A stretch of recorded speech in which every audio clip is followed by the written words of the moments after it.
Greetings YouTube, my name's Gray and it gives me great pleasure to present to you a collection of coin-op titles that for any other company would be their all-time greatest hits, but for Japanese developer Capcom, merely a taste of what was to come, as today I will be casting my gaze upon all the games released across Capcom's legendary CPS1 arcade hardware, which helped to establish not just Capcom as an industry leader, but also to elevate gaming itself to new heights of popularity and acceptance to a more mainstream audience. And as I'll be looking at these games in release order, we begin with the first ever CPS1 release, the shoot 'em up, Forgotten Worlds. Did you find the guy? I'll finish you today for sure.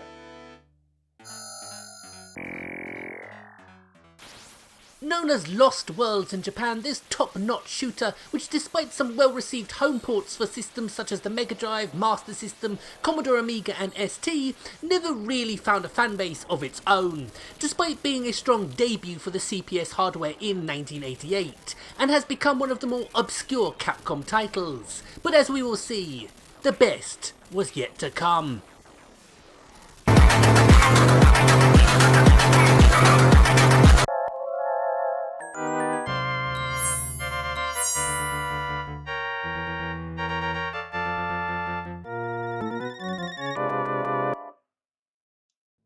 Well, I don't mind admitting to you all that I've never been able to get very far in Ghouls and Ghosts, but that's never stopped me from going back for more like a battered housewife. Brilliant graphics and gameplay throughout as you guide the knight-errant Arthur on his quest to resurrect his beloved in a horror-laden platform masterpiece.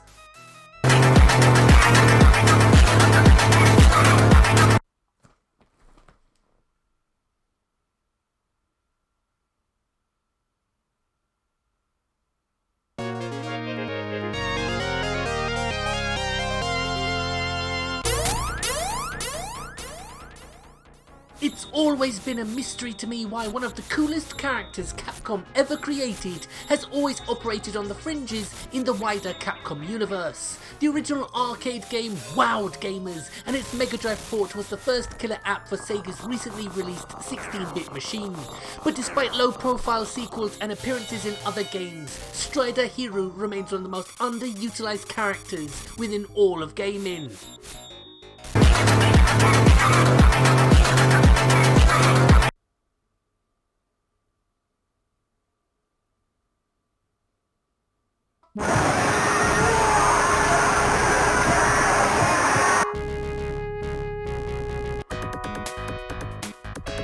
Let's select players. I'm taking the field. Ninbei. I know the great Chinese work Romance of the Three Kingdoms isn't exactly as revered in the West as it is in Asia, but long before Koei bored gamers everywhere, Capcom would have a crack at it and produce one of the best games based on Lu Guangzhong's novel. The more well-known Warriors of Fate, which received a Saturn port, is a follow-up to this game. But Dynasty Wars is still one worth checking out. I have killed General Chen Yanji.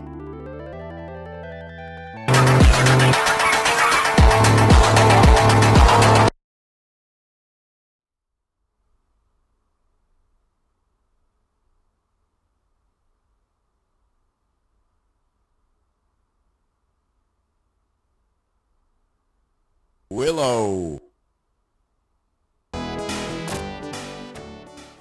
As I record this, the Disney Plus sequel series has just finished airing, but as I operate on a strict no bullshit policy these days, I haven't watched it. The tie-in Capcom arcade game based on the original family-friendly fantasy adventure from 1989, however, is a highly enjoyable platform romp, which proves that not all film tie-in games have to be crap.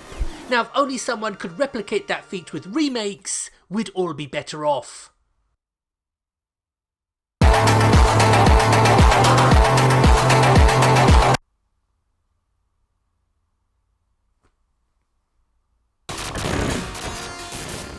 Based on a then hugely popular anime and manga series in Japan known as Area 88, this 1989 arcade adaptation and subsequent SNES port would easily rank as one of the studio's best shoot-em-ups.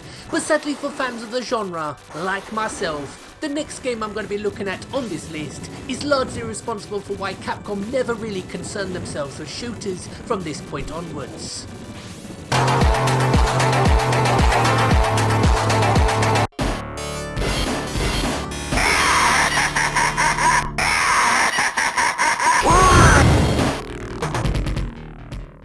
I think the word I'm searching for is revolutionary. That's honestly what it felt like at the time. There were beat-em-ups before Final Fight, and quite a few after as well, but Final Fight truly stands alone atop the scrolling beat-em-up summit, and if the rumours are to be believed, then maybe Mike Hager and Powers will be brought back from retirement to rescue Metro City once more.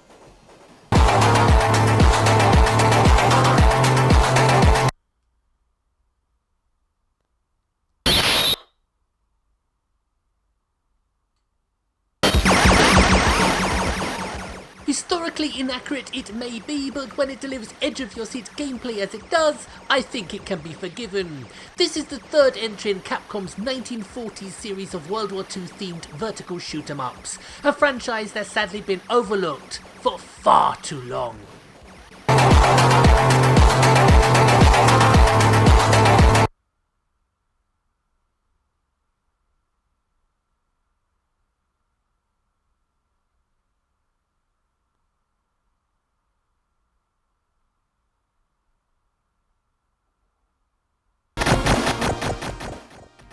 Now here's one I had great fun with on my Mega Drive as a kid. Limited but lots of fun. Interesting fact about this game is that it is a direct sequel to 1985's Commando, an early game to boost the fortunes of Capcom. And while this sequel never quite scaled the heights of its predecessor, it's still an action-packed arcade experience.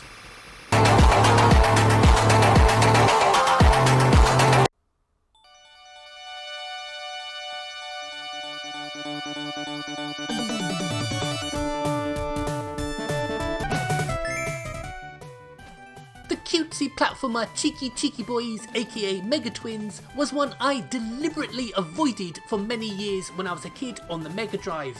It was only as a much older collector I would rediscover it and prove, as if more proof was needed, that I was an idiot when I was younger.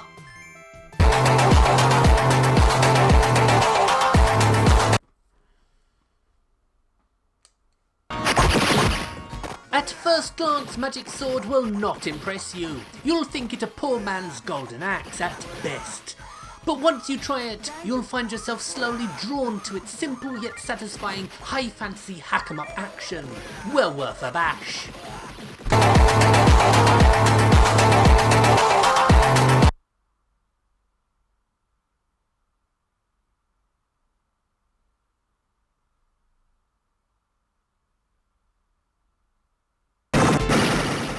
They may not have produced many shoot-em-ups in their time, but if it's quality and not quantity you're after, Capcom deliver. This is Carrier Air Attack, renamed US Navy in some regions, and is a spiritual in tone sequel to UN Squadron.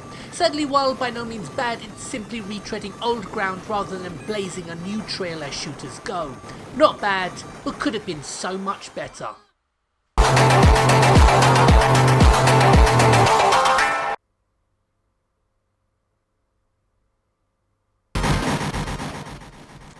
No, not that Nemo. This is Nemo the Dream Master, created by American comic book pioneer Winsor McKay all the way back in 1905. This game is based on the then released in 1989 animated feature of the same name, whose troubled production over the course of a decade saw at one time or another everyone from the world of animation involved, from Chuck Jones to Hayao Miyazaki. The film, while surprisingly pretty good, was such a flop that it nearly bankrupted one of Japan's biggest anime studios. This tie-in game unfortunately seems to be the only lasting legacy from that endeavour. Good job then, that is bloody brilliant.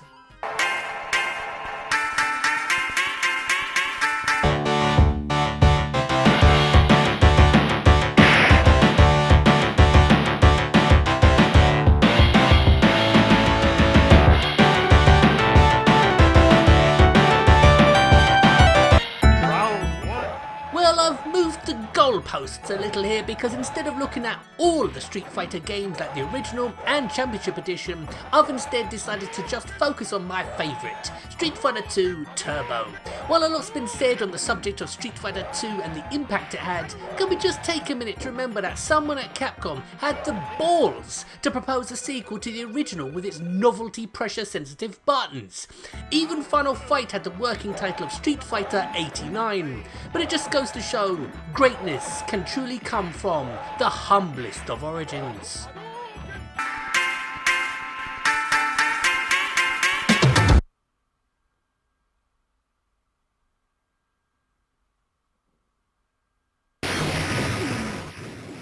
Okay, how many games deep are we now? 13? 14? I ask because this is the first game where I drew a blank and had to consult game FAQs. Turns out I'd been missing out on a hugely underrated platform run and gun fantasy that did receive home ports for both the Saturn and PlayStation. And mark my words, this is one I will be going back to.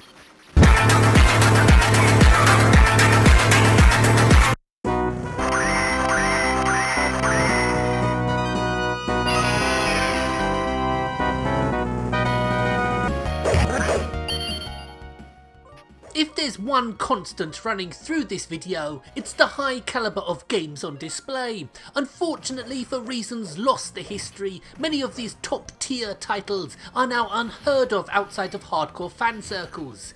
King of Dragons, an up to 3 players fantasy hack and slash adventure, is as good as any other scrolling brawler you want to put it alongside.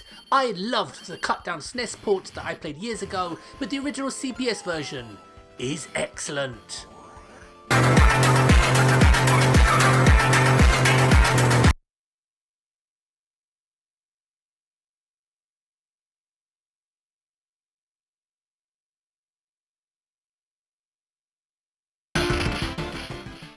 I didn't play many arcades as a kid, but the few I did play have a special place in my heart. Captain Commando, a standout scrolling beat 'em up, is one such game.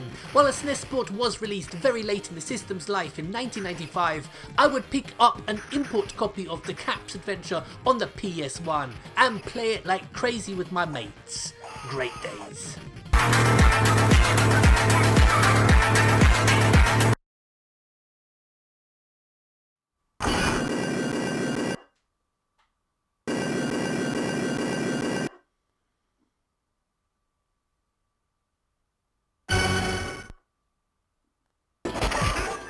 The Arthurian cycle of epic poems get a hack and slash arcade update courtesy of Capcom. Control the once and future king in a decent Golden Axe ripoff that introduces a few neat ideas, like leveling up and letting you nick someone's horse. Not bad, but the genre as a whole at this time was getting samey, and Knights of the Round was more repetitive than remarkable.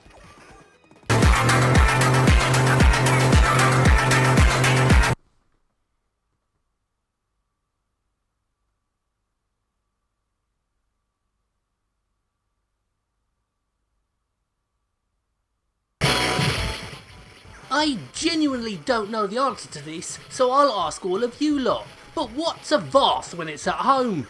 I may not have a clue what the title means, but I know a good shoot 'em up when I see one. And bloody hell, how have I not come across this one sooner? It's a belter!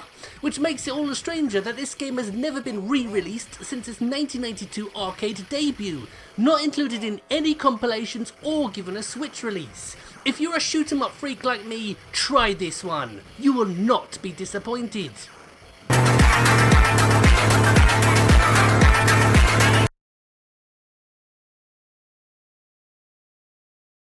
Thank you. I ummed and ahed a bit about including this one as I never considered it a real Capcom game, but it's on the CPS1 hardware, and in truth I didn't need my arm twisted too much to talk about one of my favourite bubble bursting franchises. And while the CG aesthetic that Part 3 went for has never sat quite well with me, from a purely gameplay perspective, it's as good as it's always been. Great game.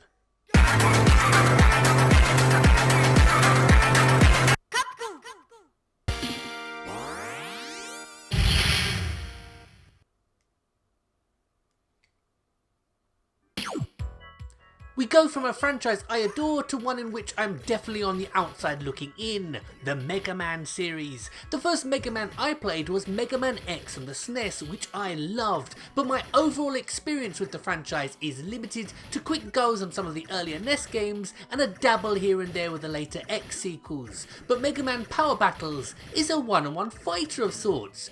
This is probably the game I played the least in the making of this video, but that said, I actually quite liked it. It was included in the Mega Man Anniversary Collection that came out for PS2 and GameCube some years back, definitely one in which I will go back to later.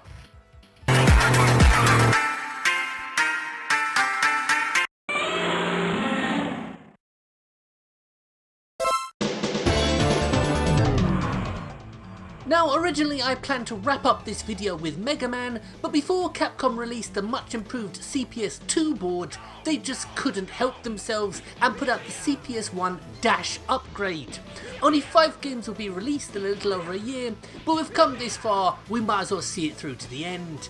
First up is the short-lived cartoon that Capcom used as the basis for a beat-em-up that far eclipsed the source material, Cadillacs and Dinosaurs. I recently uploaded a video looking at both this arcade game in more depth and an original on-rail shooter for the Sega CD. So next up, we go back to the warring states of China.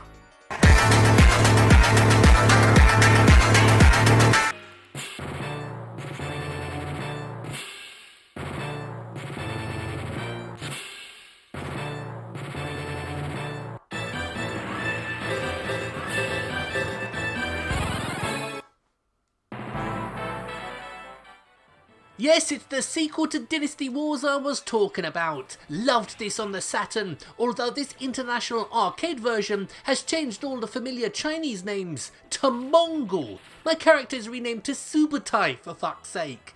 But that's really the only fault I can lay against it. It improves on every metric of the first game and has one of my personal favourite continue screens. My verdict? It's a must play.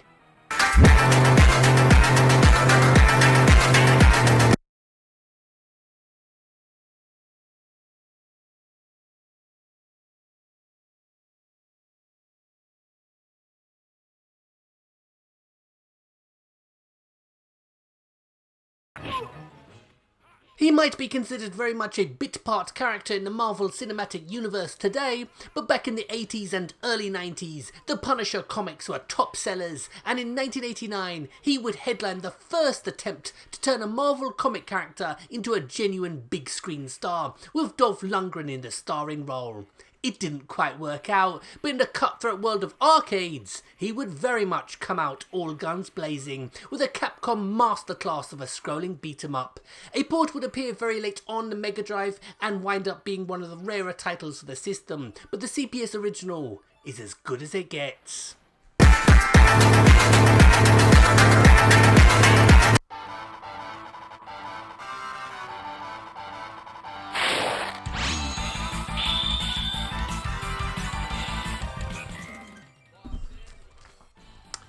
Ah, wrestling! The campus Christmas pantomime sports extravaganza, doused in the patented Capcom beat-em-up magic, a match made in baby-oiled heaven. Even Mike Hagger joins the roster of oddballs as you German suplex your way to victory. Little talked of today, but I'll go on record and say that Saturday Night Slam Masters ports for SNES and Mega Drive are the best 16-bit wrestling games there are. The arcade original will be followed by a couple of sequels, but the first is the only one to get a home release.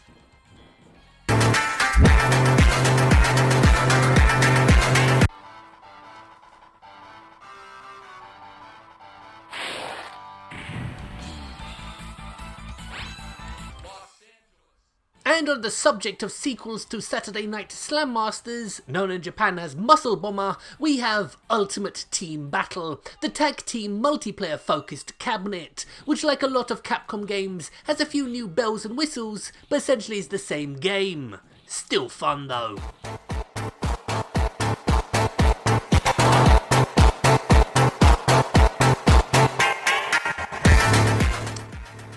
Well then, we made it folks. Hold on, let me just tally this all up. You didn't watch it. They're 26 out of the 33 total, but I excluded all the puzzle and novelty games. I hope, like me, you had a lot of fun watching this and maybe discovered a title or two that you never heard of. But we're only at the halfway stage, and as I also want to cover all the games that grace the CPS System 2 hardware, all 40 plus, so there's something to look forward to. As for me, I think I need to lie down after all this, but I'll hopefully have more videos up soon, so let me know what your favourite CPS1 games are and why in the comment section down below. And until the next time, thanks for watching and goodbye.